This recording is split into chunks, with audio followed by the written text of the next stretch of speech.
Hello students, next हम आज पढ़ेंगे अपना topic 4.4 that is fact finding techniques. इसके ऊपर का मैंने सारा आपके वीडियोस में सेंड कर दिया है लिंक। ठीक है, तो आज हम देखते हैं कि हम जो भी अपनी इन्फॉर्मेशन गैदर करते हैं उसके लिए हमारे पास खूब सारे टूल्स या टेक्निक्स होते हैं, जिसको हमने क्या कह दिया, फैक्ट फाइंडिंग टेक्निक्स। तो वो क्या क्या हैं, जैसे कि आपकी क्या होगी, रिकॉर्ड इंस्पेक्शन, आप इंटरव्यू ले सकते हो, ऑन साइट ऑब्जर्वेशन होगी, क्वेश्चन आरे प्रिपेयर कर सकते हो। ठीक है, तो आज हम देखते हैं सबसे पहला अपना रिकॉर्ड इंस्पेक्शन। रिकॉर्ड इंस्पेक्शन का मतलब है कि जो पहले से रिकॉर्ड बने हुए हैं ना, उसी में से आप डाटा को एनालाइज करोगे, उसी में से डाटा का रिकॉर्ड इकट्ठा करोगे। देखो कैसे, वो कहते हैं कि जो भी आपकी ऑर्गेनाइजेशन है उसमें लार्ज वॉल्यूम में डाटा होते हैं। ठीक है, किसी भी ऑर्गेनाइजेशन के अंदर, तो वो कैसे होंगे, in the form of organization chart के फॉर्म में डाटा होंगे, या आपके एडमिनिस्ट्रेटिव मैनुअल्स होंगे, गाइडलाइंस होंगी, बुकलेट्स होंगी। ठीक है, स्टैंडर्ड ऑपरेशन प्रोसीजर्स होंगे, वेबसाइट्स होंगी, पॉलिसी मैनुअल्स होंगे, जॉब डिस्क्रिप्शन डॉक्यूमेंट्स होंगे, अकाउंट बुक्स होंगी, सेल एनालिसिस रिपोर्ट होंगी, एट्सेट्रा। तो इन सब के फॉर्म में एक ऑर्गेनाइजेशन के पास लार्ज अमाउंट में डॉक्यूमेंटेशन डाटा होता है।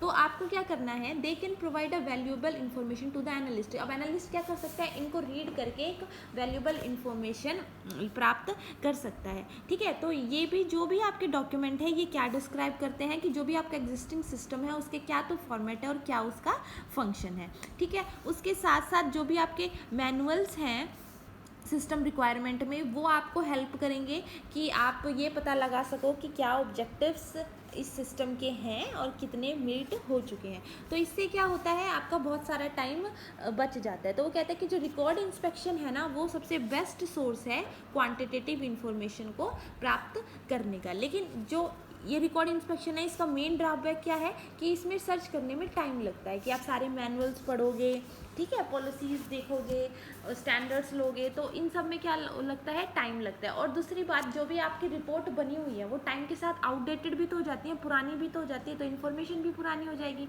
तो वही कहता है कि कई बार क्या होता है, कुछ ऑर्गेनाइजेशन में रिपोर्ट्स मैनुअल्स या तो एग्जिस्ट ही नहीं करती हैं, और एग्जिस्ट करती हैं तो वो बहुत पुरानी हो जाती हैं, आउट ऑफ डेट हो जाती हैं। तो सेकंड हमारा तरीका है फैक्ट फाइंडिंग का, वो होता है इंटरव्यू। तो इंटरव्यू तो आपको बहुत अच्छे से पता है कि इंटरव्यू भी आपकी फैक्ट फाइंडिंग टेक्निक होती है, जिसमें आपके क्या होता है, एक पर्सन होता है जो इंटरव्यू देता है और एक पर्सन होता है जो इंटरव्यू लेता है। तो जो पर्सन इंटरव्यू देता है वो क्या होते हैं आपके सिस्टम, एक होता है आपका इंटरव्यू लेने वाला, एक होता है इंटरव्यू देने वाला। तो जो इंटरव्यू ले रहा है ना, वो होता है आपका इंटरव्यूअर। ठीक है, और जो यूज़र, ठीक है, जो यूज़र हो गए, हम लोग हो गए, जो इंटरव्यू दे रहे हैं, वो क्या होते हैं आपके इंटरव्यूज। ठीक है, तो अब देखो, तो इसमें इंटरव्यू कौन लेगा, आपका इंटरव्यूअर कौन होगा, आपका सिस्टम एनालिस्ट, जो कि इंफॉर्मेशन कलेक्ट करेगा आपके करंट सिस्टम के बारे में। ठीक है, और इंटरव्यू देगा कौन, वो होंगे आपके यूज़र्स, फ्रॉम करंट यूज़र्स होंगे। ठीक है, और उसको हम क्या, हमने टर्म बोली है इंटरव्यूज, और इसको क्या बोला है, इंटरव्यूअर, व्यूअर और इंटरव्यूई। ठीक है, उसके बाद कहते हैं कि अब आपको ये पता है कि इंटरव्यू लेगा कौन, सिस्टम एनालिस्ट, वही इन्फॉर्मेशन गैदर कर रहा है तो वही सवाल पूछेगा। ठीक है, उसके बाद जो इंटरव्यू है, यानी कि जो भी यूज़र हैं, उसमें कौन कौन आता है, तो वो जो सवाल है वो किससे पूछ सकता है, इन्फॉर्मेशन किस किस से ले सकता है, मैनेजर हो गए, उस ऑर्गेनाइजेशन के अदर एम्प्लॉयज़ हो गए, जो क्या करते हैं, इन्फॉर्मेशन प्रोवाइड करते हैं about the working of the current system, यानी कि जो भी आपका एग्जिस्टिंग सिस्टम है वो कैसे वर्क कर रहा है उसके बारे में आपको इन्फॉर्मेशन देंगे, और क्या क्या उसमें कमियाँ, क्या क्या उसमें लाभ हैं, वो आपको बताएंगे। ठीक है, तो इसको आप स्टडी करके आप क्या कर सकते हो, ऑर्गेनाइजेशन चार्ट बना सकते हो। ठीक है, और उसमें the analyst can confidentiality schedule interview with the key user involve with the system. अब और क्या कर सकता है, अपना शेड्यूल बना सकता है कि मुझे कब मैनेजर के साथ इंटरव्यू लेना है, कब एम्प्लॉय के साथ लेना है, तो अपना शेड्यूल बना सकता है, और वो अपना इंटरव्यू, यानी कि जो भी उसका प्रोसेस है, शेड्यूल है, वो आप सिस्टम में जो भी यूज़र्स हैं उनको सेंड कर सकते हो। तो वो कहता है कि like investigating reporter trying to discover, यानी कि जैसे कोई इन्वेस्टिगेट करने वाला ऑफिसर नहीं आ जाता, रिपोर्टर ये कैसे हुआ, कब हुआ, क्यों हुआ, तो इसमें भी सिस्टम एनालिस्ट ऐसे ही एक्ट करता है, और ये जानने की कोशिश करता है कि who, what, when, why and how of a story. The analyst should conduct the interview in such a way that people provide honest description of their job. तो वो कहते हैं इसमें सिस्टम एनालिस्ट भी ऐसी ही कोशिश करता है कि जो, ताकि क्या हो सके, जो भी इंटरव्यू दे रहे हैं पर्सन, वो आपके सवालों का सही सही डिस्क्रिप्शन दे सकें और अपने जॉब के बारे में सही सही आपको बता सकें। ठीक है, तो इस ये जो इंटरव्यू होता है इसमें एनालिस्ट को बहुत फ़ायदा होता है, वो इम्पॉर्टेंट से इम्पॉर्टेंट छोटे छोटे फैक्ट भी इकट्ठे कर सकता है, जैसे कि कहाँ पे क्वालिटी कंट्रोल में कमी हो रही है, कहाँ पे सफिशिएंट सिक्योरिटी नहीं है। और इसके साथ साथ जो पर्सन इंटरव्यू देने आ रहा है, जो भी पीपल है इंटरव्यू दे रहा है, उसको मोटिवेट कर सकता है कि अगर इस सिस्टम में ये दिक्कत है तो हम ऐसे काम करेंगे तो ये चेंज भी होगा और आप इसमें ज़्यादा से ज़्यादा इन्वॉल्व हो, मॉडिफाई करो इस सिस्टम को, तो उसको मोटिवेट कर सकता है एक बेटर वे में। तो इंटरव्यू क्या हुआ, एक बेटर वे हुआ। उसके बाद कहते हैं एडवांटेजेस ऑफ इंटरव्यू। इंटरव्यू में क्या एडवांटेजेस क्या है? Interview allow the analyst to discover area of misunderstanding, unrealistic expectation and even indicator of resistance to the propose system. कि इंटरव्यू की हेल्प से एनालिस्ट ये डिस्कवर कर सकता है कि कौन सी वो फील्ड है जहाँ पे मिसअंडरस्टैंडिंग हो रही है, मिसकम्युनिकेशन हो रही है, ऐसी एक्सपेक्टेशन जो यूज़र ने बनाई हुई है जो रियल वर्ल्ड में पॉसिबल ही नहीं है, या क्या क्या वो फैक्टर्स हैं जो प्रपोज सिस्टम को, नए सिस्टम को आने के लिए रोक रहे हैं। इंटरव्यू आपके पास बेस्ट सोर्स होता है for qualitative information. Qualitative information यानी कि क्वालिटी होती है उस इन्फॉर्मेशन में, यानी कि आप यूज़र से किसी से इंटरव्यू ले रहे हो, यूज़र का इंटरव्यू ले रहे हो, तो उसमें आप क्या करोगे, प्रॉब्लम डिस्कस करोगे, उसका सॉल्यूशन डिस्कस करोगे, तो आप उनकी ओपिनियंस भी जान सकते हो, न्यू इनोवेटिव आइडियाज़ भी जान सकते हो और पॉलिसीज़ का सब्जेक्टिव डिस्क्रिप्शन भी दे सकते हो। तो इससे आपको क्वालिटेटिव इन्फॉर्मेशन मिलती है।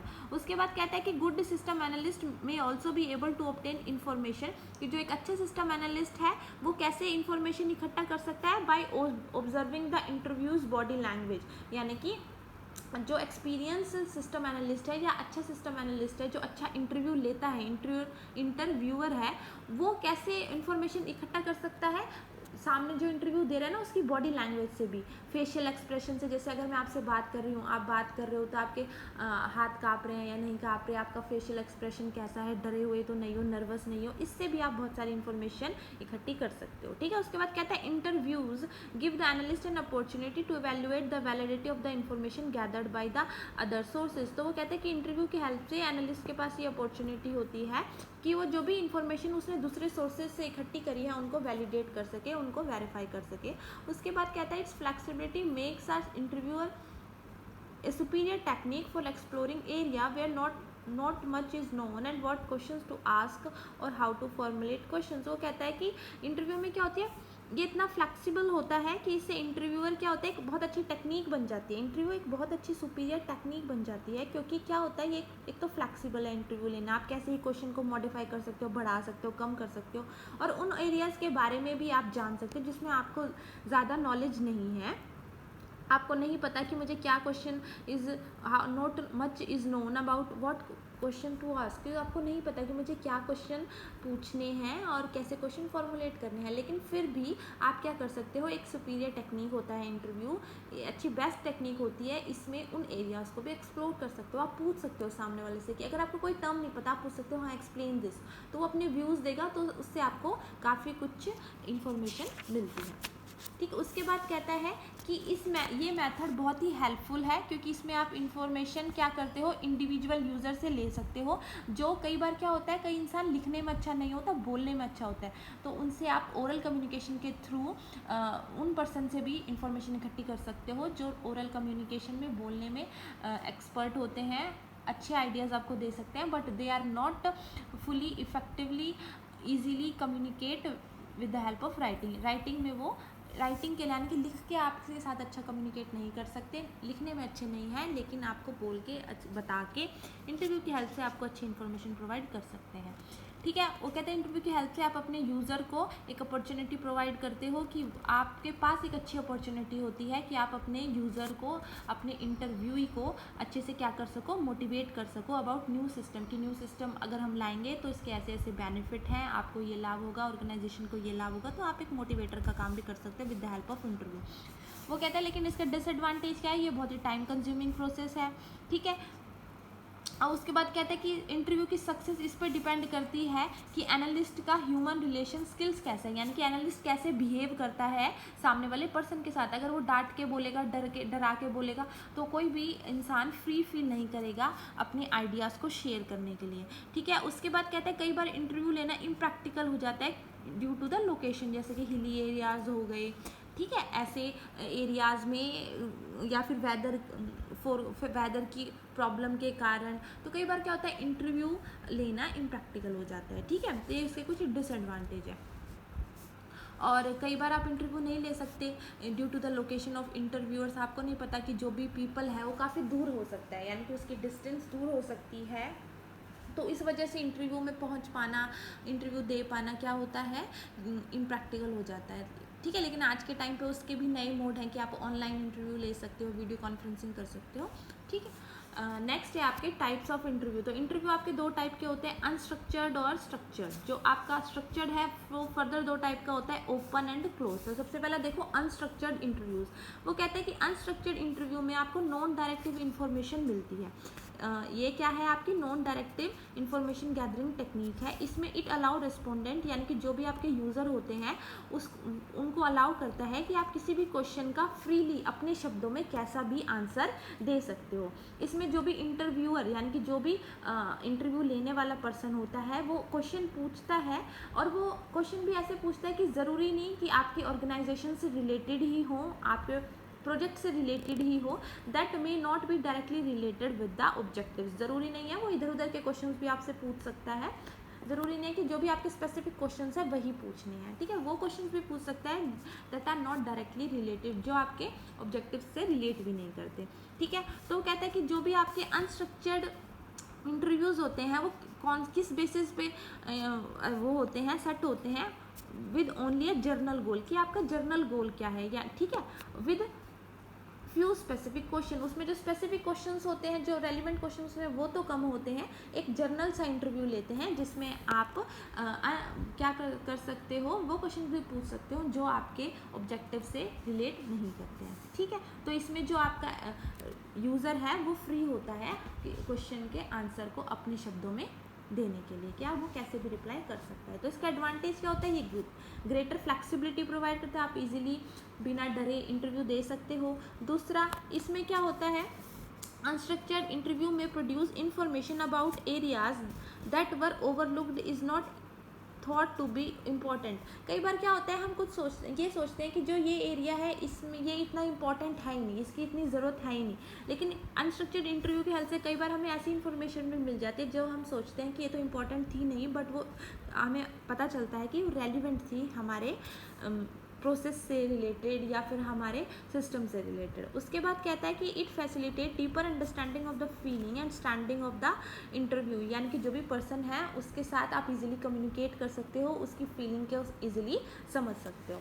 नेक्स्ट इसके डिसएडवांटेज क्या है, ये बहुत ज़्यादा टाइम कंज्यूमिंग है और कॉस्टली भी है। उसके बाद कहता है कि अगर आप चाहते हो इस इंटरव्यू का इफेक्टिव रिजल्ट आए तो इसमें आपको एक्सपीरियंस होना भी ज़रूरी है और इसकी ट्रेनिंग भी ज़रूरी है। कई बार क्या होता है interviewee frequently get off the track and the analyst must be prepared to redirect the interview back to the main goal और subject का। इसमें हमने बताया कि आप वैसे क्वेश्चन भी पूछ सकते हो that are not related to your objective. तो कई बार क्या होता है आप क्वेश्चन पूछ रहे हो तो जो सामने वाला आंसर दे रहा है ना वो कहीं का कहीं पहुंच जाता है, ठीक है। तो उसको वापस ट्रैक पे लाना कि नहीं मैं ये पूछ रहा हूँ, ये हमारा मेन ऑब्जेक्टिव है, ये हमारा गोल है, तो उससे वो भटक के कहीं और ही चला जाता है, इधर उधर की बातें करने लग जाता है। तो वापस से उसको दोबारा से रीडायरेक्ट करना, अपने उस गोल पे लाना, तो क्या हो जाता है काफ़ी टाइम लग जाता है और ये कई बार इंटरव्यू लेने वाले के लिए बहुत प्रॉब्लम क्रिएट हो जाती है, ठीक है। तो ये था आपके अनस्ट्रक्चर्ड इंटरव्यू। नेक्स्ट है आपके स्ट्रक्चर्ड इंटरव्यू। स्ट्रक्चर मतलब इसका पर्टिकुलर स्ट्रक्चर होगा, यानी कि स्ट्रक्चर क्या होगा कि इसमें कुछ ऐसे क्वेश्चंस होंगे दैट पोजेस क्वेश्चन, जिसमें कुछ ऐसे क्वेश्चंस होंगे जो क्या होंगे आपके पास स्पेसिफिक कुछ क्वेश्चंस होंगे। उसमें तो आपके बहुत ही कम स्पेसिफिक क्वेश्चंस थे, इसमें क्या होंगे आपके पास एक सेट होगा स्पेसिफिक क्वेश्चंस का, वही आपको हर इंटरव्यूअर से पूछना है, हर यूज़र से पूछना है, ठीक है। तो इसमें क्या होता है जो भी क्वेश्चंस हैं उसका हम पहले से ही फॉर्मेट बना लेते हैं कि ये 10-15 क्वेश्चंस हैं, ठीक है, ये एडवांस में ही तैयार कर लेते हैं और यही बस आपको पूछने हैं। तो ये क्या होते हैं आपके स्ट्रक्चर्ड इंटरव्यू। तो इसमें all these questions are prepared in advance, इसमें आप एडवांस में ही प्रिपेयर कर लेते हो। तो ये दो टाइप के होते हैं, ओपन एंडेड और क्लोज एंडेड।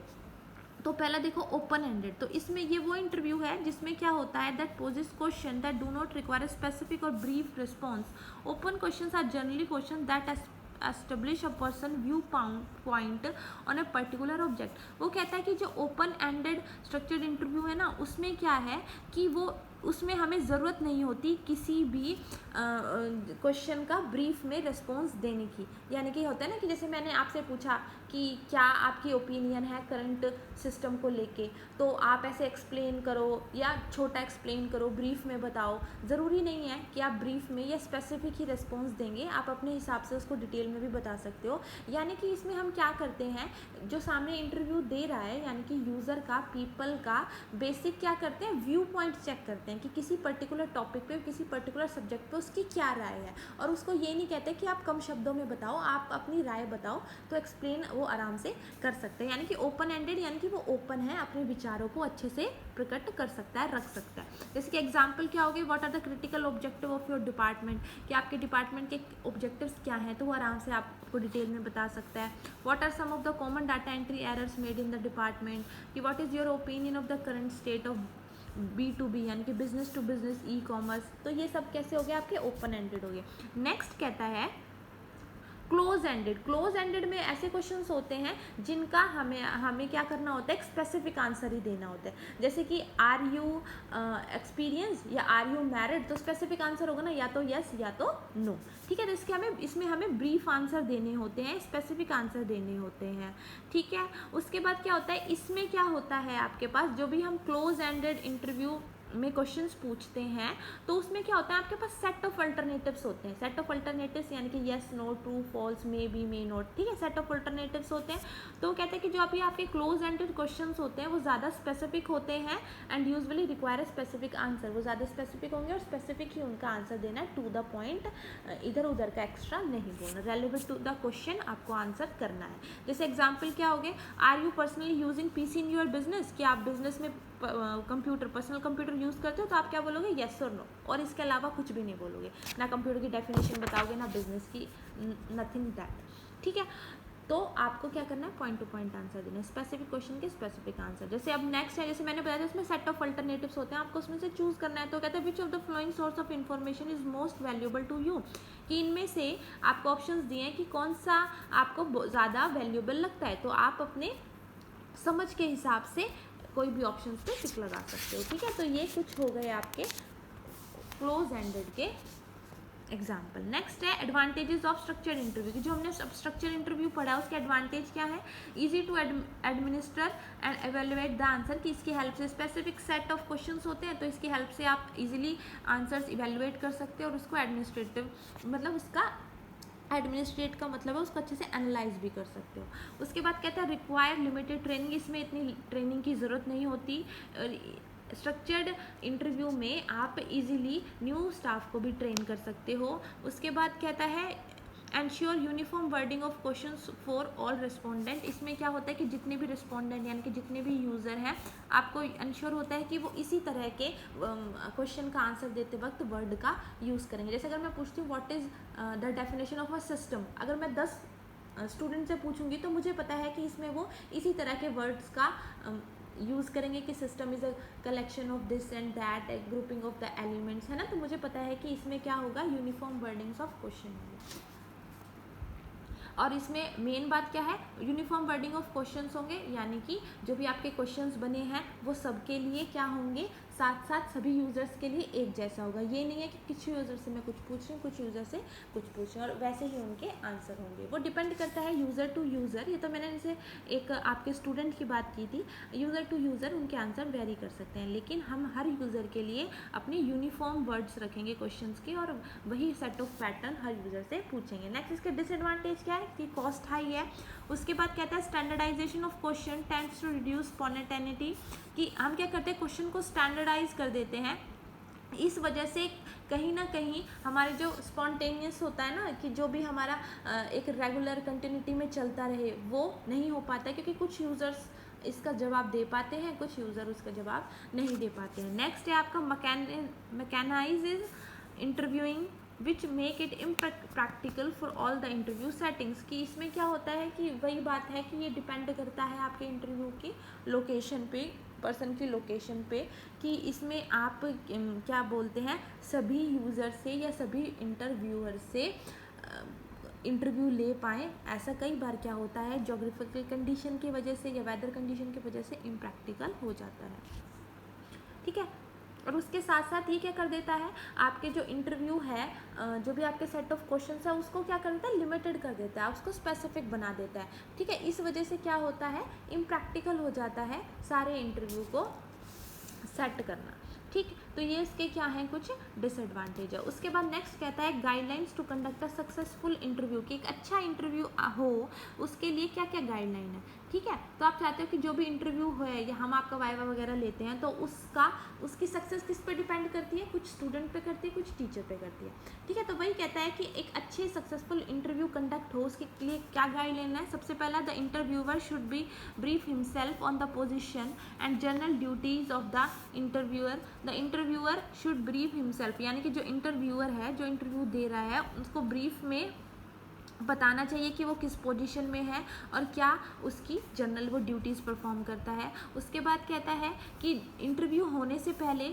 आपको उसका टाइम, प्लेस और सब्जेक्ट अरेंज करना है, ठीक है, so that interviewer is able to make arrangement regarding his work. आप देखो, इंटरव्यू आप ले रहे हो, आपका वाइवा है, तो हम आपको पहले से बताते हैं ना, इस टाइम होगा, इतने बजे होगा, और ये फाइल्स, ये क्वेश्चंस आपको प्रिपेयर करने हैं, ठीक है। तो वही कहता है कि एक अच्छे इंटरव्यू के लिए यही है कि आप पहले से ही अपना जो भी इंटरव्यू है उसको क्या करें, पहले तो अरेंज करें, उसका टाइम कब है, सब्जेक्ट क्या है, प्लेस क्या है, और फिर वो आप इंटरव्यूअर को बताएं, ताकि क्या हो, वो अच्छे से अपने वर्क की प्रिपेयर कर ले, पूरी अरेंजमेंट कर ले, अपने जो भी डॉक्यूमेंट, जो भी इंफॉर्मेशन है उससे रिलेटेड वो क्या करे, कलेक्ट कर ले। उसके बाद कहता है put the interviewee at ease by providing a quiet interruption free environment, यानी कि वो कहता है कि जो भी पर्सन इंटरव्यू दे रहा है तो उसको ज़्यादा रोका टोकी ना करें, बार बार उसको एक फ्रेंडली एनवायरनमेंट दे, ताकि वो अपने आइडियाज़ को क्या कर सके, ईजीली आपके सामने शेयर कर सके। उसके बाद कहता है लिसन मोर देन टॉक, ये ठीक है। वो कहता है कि सामने वाले की बात ज़्यादा सुने, बोलें कम और सुने ज़्यादा, ठीक है। जो भी डिस्कशन हो रहा है उनको क्या बोलते हैं, अच्छे से एक पॉजिटिव वे में लें, ठीक है। उसके बाद कहता है एक ऐसे जो होता है ना आर्ग्यूमेंट बेस्ड इंटरव्यू आप ना लें, ठीक है। वही छोटे क्वेश्चंस पूछे जो आपके एम से टारगेट करते हो। उसके बाद कहते हैं interview only 1 person at a time, वो कहता है कि एक टाइम पे एक ही पर्सन का इंटरव्यू लें। अगर 2-3 पर्सन का लेंगे तो उनके व्यूज़ में क्या हो जाएगा, कॉन्फ्लिक्ट हो जाएगा, और वो क्या होता है, आर्ग्यूमेंट बन जाएगी। तो इस आर्ग्यूमेंट को बचाने के लिए, अवॉइड करने के लिए एक टाइम पे एक ही पर्सन का लें। उसके बाद do not attempt to cover too much ground in one interview, after 1 hour at the most temporary conclude the discussion and range to resume in the near future. वो कहता है कि आप क्या करें, एक इंटरव्यू के टाइम पे ज़्यादा से ज़्यादा ग्राउंड कवर करने की कोशिश ना करें, 1 घंटे का ही करें या 2 घंटे का इंटरव्यू लें। उसके बाद अपने डिस्कशन को बंद कर दें और उसके बाद उसको फ्यूचर के लिए छोड़ दें कि हम नेक्स्ट टाइम करेंगे, ठीक है। After the interview check the fact as soon as possible, कि इंटरव्यू लेने के बाद जो भी आपके पास इंफॉर्मेशन इकट्ठी हुई है, जो भी फैक्ट इकट्ठे हुए हैं, उनको जल्द से जल्दी क्या कर सकें, फैक्ट को क्या बोलते हैं, वेरीफाई करें, चेक करें कि हाँ जो भी इंफॉर्मेशन है वैलिड है या नहीं, सही है या नहीं, ठीक है। तो ये था आपका सक्सेसफुल इंटरव्यू की कुछ गाइडलाइंस। तो आज हमने 2 मेथड देखे फैक्ट फाइंडिंग के। सबसे पहला था रिकॉर्ड इंस्पेक्शन, रिकॉर्ड से आप क्या कर सकते हो, इंफॉर्मेशन ले सकते हो, और दूसरा था इंटरव्यू। कल हम देखेंगे आपका क्वेश्चन आरे और ऑन साइट ऑब्जर्वेशन, ठीक है।